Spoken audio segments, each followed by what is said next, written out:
আসসালামু আলাইকুম ওয়া রাহমাতুল্লাহ। আজ আমরা আলোচনা করব পাটিগণিতের টপিক 3 জোড় ও বিজোড় সংখ্যা। এখান থেকে এখানে 17 নম্বর প্রশ্নে বলা হচ্ছে x এর মান একটি বিজোড় সংখ্যা হলে নিম্নের কোনটির মান জোড় সংখ্যা হবে। তো এই যে সংখ্যাগুলো আছে ক খ গ ঘ এগুলো আমাদের টেস্ট করে দেখতে হবে। x এর মান একটা বিজোড় দিয়ে তারপর দেখতে হবে যে এখানে কোনটা জোড় সংখ্যা আসে। যেমন এখানে x এর মান যদি আমরা 1 ধরি, সবগুলোকে আমাদের 1 ধরতে হবে। ধরে আমরা ক নম্বরে কি পাই 1 ইন্টু টু, 1 ইন্টু টু মানে 2 কে 2 আর 1 যোগ কত হয় 3 হয়। খ নম্বরে এই যে x এর মান যদি 1 ধরি, 1 আর এখানে রয়েছে কত 1, তার মানে 2 হয়ে যায়, 2 2 2 4, এই যে 4, এটা কিন্তু জোড় সংখ্যা হয়ে গেল। এইখানে যদি আমরা দেখি 2x মাইনাস 1 রয়েছে, তো 2x মানে x এর মান তো 1 ধরেছে, 2 কে 2 থেকে 1 চলে গেলে 1 থাকে। আবার এখানে লাস্টেরটা x এর মান যদি আমরা 1 ধরি তাহলে 1 মাইনাস 2 মানে মাইনাস 1 থাকে, তাহলে জোড় কোনটা থাকতেছে, জোড় হচ্ছে খ। এইভাবে আমরা যদি এই ধরনের প্রশ্ন আসে তাহলে x এর মান জোড় বা বিজোড় যাই বলুক সেটা ধরে তারপরে আমাদের এই অপশনগুলোকে টেস্ট করে দেখতে হবে বা অপশনগুলোকে যাচাই করে দেখতে হবে যে কোনটা ঠিক আসে। 18 নম্বর প্রশ্ন বলছে x এবং y দুটি ক্রমিক জোড় সংখ্যা হলে নিচের কোনটি বিজোড়। x আর y যদি ক্রমিক জোড় হয়, ক্রমিক জোড় মানে 2 4 এরকম যদি হয়, তাহলে বলছে যে নিচের কোনটি বিজোড় সংখ্যা হবে। তো যেহেতু এখানে বলছে x এবং y হচ্ছে ক্রমিক জোড়, তাহলে x এর মান যদি আমরা 2 ধরি এবং y এর মান তাহলে কত হবে, 2 2 4 হয়ে যাবে, 3 হতে পারবে না কারণ 3 তো জোড় না, বিজোড় সংখ্যা। এই x এবং y এর মান বসিয়ে আমাদের এটা টেস্ট করে দেখতে হবে। যেমন এখানে জোড় হলে, এটা যদি জোড় হয় তাহলে x এর মান আমরা যদি 2 ধরি তাহলে 2 2 এটা কত হয়ে যাবে, 4 হয়ে যাবে। y কত হবে, 4 যদি ধরি তাহলে এটা হয়ে যাবে 16। তাহলে আমাদের কাছে বলেছে বিজোড় সংখ্যা, বিজোড় সংখ্যা বের করতে হবে। x এর মান আমরা কত ধরছি, 2 2 2 4, 4 আর 1 5, তাই এটাই কিন্তু বিজোড় সংখ্যা আসতেছে। এটার ক্ষেত্রে এটা দেখেন, এটা y স্কয়ার আছে, তো y স্কয়ার মানে 4 এর স্কয়ার মানে 16 আর 4 যোগ করলে কত হবে 20, মানে এটা অ্যান্সার হবে গ নাম্বার। তারপরে এভাবে অপশনগুলোকে দিয়ে চেক করে দেখতে হবে। যদি n একটি জোড় সংখ্যা হয় তবে নিচের কোনটি জোড় সংখ্যা হতে পারে না। জোড় সংখ্যা হতে পারে না মানে কি, বিজোড় সংখ্যা হবে। ঠিক আছে, এখন x এর মান যদি আমরা জোড় ধরি, সাপোজ x এর মান 2 ধরলাম, 2 হলে 2 এর 2 স্কয়ার 4 হয়, তাহলে এটা কিন্তু জোড় সংখ্যা না, বিজোড়। তাহলে এখানে খ নাম্বার যেটা রয়েছে n প্লাস 2, n এর মান কত ধরেছি, n এর মান ধরেছি কিন্তু 2, তাহলে 2 আর 2 যোগ করলে কত হয় 4, তাহলে এটা হয়ে যায় 20, 20 হয়ে যায়, এটা হয় না। তারপরে এই যে এটা 2n প্লাস 3 রয়েছে, 2 রয়েছে, তা এখানে 2n মানে 2 2 4 আর 2 6 হয়ে যায়, এটাও জোড় সংখ্যা। জোড় সংখ্যা হতে পারবে না, বিজোড় সংখ্যা হতে হবে। এখানে কত n এর মান 2 যদি দিই তাহলে 7 2 14, 15 16 17 হয়ে যায়, তো 17 এই সংখ্যাটা কিন্তু বিজোড় হচ্ছে, তাই না? তাহলে এখানে ঘ নাম্বারটা হবে আনসার, এটার আনসার। এরপরে 20 নম্বর, যদি n একটি জোড় সংখ্যা হয় তবে নিচের কোনটি জোড় সংখ্যা হতে পারে না। একই রকম প্রশ্ন, একইভাবে আমরা এটাই n এর মান আমরা একটা বসিয়ে দেবো। n এর মান 2 4 6 8 এরকম যে কোনো একটা ধরতে পারি। n এর মান যদি 2 হয় তাহলে অপশন 1 যদি চেক করে দেখি, তাই স্কয়ার আছে, স্কয়ার থাকলে কোন সংখ্যার উপরে স্কয়ার থাকলে সেটা কখনোই বিজোড় সংখ্যা হবে না। কোন সংখ্যার উপরে যদি স্কয়ার থাকে তাহলে সেটা যাই হোক না কেন, ঋণাত্মক হোক ধনাত্মক হোক, যে কোনো সংখ্যাকে স্কয়ার করলে সেটা কি হবে, সেটা কখনোই বিজোড় সংখ্যার হতে পারে না, জোড় সংখ্যায় থাকে। তাহলে অপশন এ এটা বাদ যাচ্ছে। এরপরে আমরা এটা দেখি, খ নাম্বারটা দেখি। খ নম্বরে এ 3 ইন্টু n মাইনাস 1 রয়েছে, তার মানে n এর মান 2 ধরেছে, 2 থেকে 1 বিয়োগ করলে 1 থাকে, 3 কে 3 আর 3 যোগ করলে কত হবে, এটা হয়ে যাবে 6। এটা কিন্তু জোড় সংখ্যা, তাই এটা হতে পারবে না।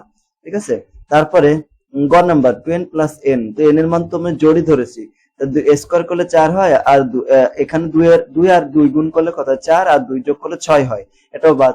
এখানে 2n প্লাস 3, তাহলে 2 ইন্টু 2, 2 ইন্টু 2 তাহলে কত হয় 4, 4 আর তার সাথে 3 যোগ করলে কত হবে 7। তাহলে এটা হচ্ছে বিজোড় সংখ্যা। যে ঘ নাম্বার বলা হয়েছে যে n একটি জোড় সংখ্যা হলে তবে নিচের কোনটি জোড় সংখ্যা হতে পারে না, অর্থাৎ বিজোড় সংখ্যা হবে। এরপরে আমাদের পরের টপিকটা হচ্ছে 4 নম্বর টপিক, মৌলিক সংখ্যা প্রাইম নাম্বার কোনগুলা। তো প্রাইম নাম্বার কোনগুলা হয়, এই যে মৌলিক সংখ্যা বলতে ওই সংখ্যাকে বোঝানো হয় যে সংখ্যাকে ওই সংখ্যা এবং 1 দ্বারা ভাগ ছাড়া অন্য কোনো কিছু দ্বারা ভাগ করলে ভগ্নাংশ আসে। যেমন এখানে একটা সংখ্যা 11 দিই, 11 কে আমি যদি 1 দিয়ে ভাগ করি তাহলে কত হয়? 11ই হয়। কিন্তু 11কে যদি আমি 2 দিয়ে ভাগ করি তাহলে 5.5 আসবে এরকম। 11কে যদি 3 দিয়ে ভাগ করি তাও পয়েন্ট আসবে, 4 দিয়ে ভাগ করলেও পয়েন্ট আসবে, 5 দিয়ে ভাগ করলেও আসবে পয়েন্ট, 6 দিয়ে, 7 দিয়ে, 8 দিয়ে, 9 দিয়ে, 10 দিয়ে ভাগ করাও যাবে না। কিন্তু 11কে 11 দিয়ে ভাগ করা যাবে, তাহলে 1 হবে। শুধুমাত্র এই দুইটা বাদে, মানে 11কে 1 দিয়ে ভাগ করলাম আর 11কে 11 দিয়ে ভাগ করলাম, এই ছাড়া আর যত সংখ্যা থাকুক না কেন সেই সংখ্যাকে দিয়ে যদি ভাগ করা হয় তাহলে প্রত্যেকটা ক্ষেত্রে এরকম ভগ্নাংশ আসবে। যদি ভগ্নাংশ আসে তাহলে ওই সংখ্যাটাকে প্রাইম নাম্বার বা মৌলিক সংখ্যা বলা হয়। যেমন 1 থেকে শুরু করে 10 পর্যন্ত প্রাইম নাম্বার কোনগুলো আছে? 2, 3, 5 এবং 7 এরকম আছে। তারপর 11 থেকে 20 পর্যন্ত আছে এই কয়টা, যেমন এখানে 11, 13, তারপরে হচ্ছে 17, 19 এরকম 4টা। হ্যাঁ, সর্বমোট এখানে এরকম ভাবে আসবে, মানে 1 থেকে 10 এগুলো এমসিকিউ তে আসে। 1 থেকে 10 পর্যন্ত কয়টা? 4টা। 1 থেকে 20 পর্যন্ত কয়টা? 8টা। তারপরে 1 থেকে 20 পর্যন্ত, মানে এখানে 4টা, এখানে 4টা। তারপরে এখানে 21 থেকে 30 পর্যন্ত আছে 2টা। তাহলে এখানে 1 থেকে 30 পর্যন্ত আছে কয়টা? 10টা। এইভাবে এখানে যে সংখ্যাটা আছে, সংখ্যাগুলো দেওয়া আছে, এগুলো আমাদেরকে জানতে হবে। ঠিক আছে? এখানে মনে রাখার কৌশল হচ্ছে, এখানে মনে রাখার যে কৌশলটা, এই যে একটা মোবাইল নাম্বার মতো, মোবাইল নাম্বারের মতো যদি আমরা মনে রাখি, এখানে কত আছে? 4, 4, 2, 2, 3, 2, 2, 3, 2, 1 এরকম ভাবে, মানে 44, 22, 322, 321, মানে 100 পর্যন্ত এই সংখ্যাগুলো। তার মানে কি, প্রথম যে 44, এই 44টার মানে কি, মানে 1 থেকে 25 পর্যন্ত মৌলিক সংখ্যা, মানে এই যেটা আমরা পড়লাম আর কি এতক্ষণ। এই যে 1 থেকে 44 মানে কত? মানে 1 থেকে 10 পর্যন্ত আছে কয়টা? 4টা। আবার 10 থেকে 20 পর্যন্ত আছে কয়টা? 4টা। 20 থেকে 30 পর্যন্ত 2টা। 30 থেকে 40 পর্যন্ত এই 2টা, এরকম ভাবে। আবার 40 থেকে 50 পর্যন্ত আছে 3টা, তারপরে 2টা, এইভাবে আর কি। ঠিক আছে? এই সবগুলোকে যোগ করলে কিন্তু আবার আমরা মোট 25টা পেয়ে যেতে পারি। 1 থেকে 25 পর্যন্ত মৌলিক সংখ্যা আছে 9টি। 1 থেকে 50 পর্যন্ত আছে 25টা। এইভাবে আমরা গুনে গুনে কিন্তু বের করে ফেলতে পারি। আবার 50 থেকে 100 পর্যন্ত আছে 10টি। 1 থেকে 100 পর্যন্ত মৌলিক সংখ্যাগুলোর, এই যে মৌলিক সবগুলো যদি আমরা যোগ করি, ঠিক আছে? মৌলিক সংখ্যাগুলো বলতে কোনগুলো যোগফল? এই যে 2 যোগ 3 যোগ 5 যোগ 7 যোগ 11 যোগ 13 যোগ 17 যোগ এই যে 19, এগুলোকে যদি আমরা যোগ করি তাহলে 1060 পাবো।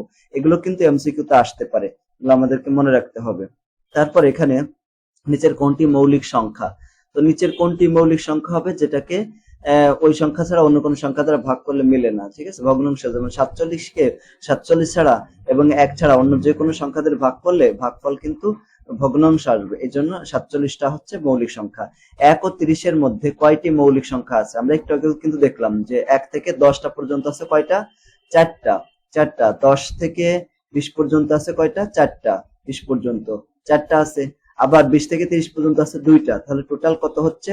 টোটাল হচ্ছে 2, 4 আর 4 যোগ করলে কত হবে? এই যে 10টি। তার মানে 10টি রয়েছে। 10টি, এটার আনসার হবে গ। তো পরবর্তী ক্লাসে আমরা মূলদ সংখ্যা এবং অমূলদ সংখ্যা নিয়ে আলোচনা করব। আজকের ক্লাসটি এই পর্যন্ত। সকলকে ধন্যবাদ। আসসালামু আলাইকুম ওয়া রাহমাতুল্লাহি ওয়া বারাকাতুহু।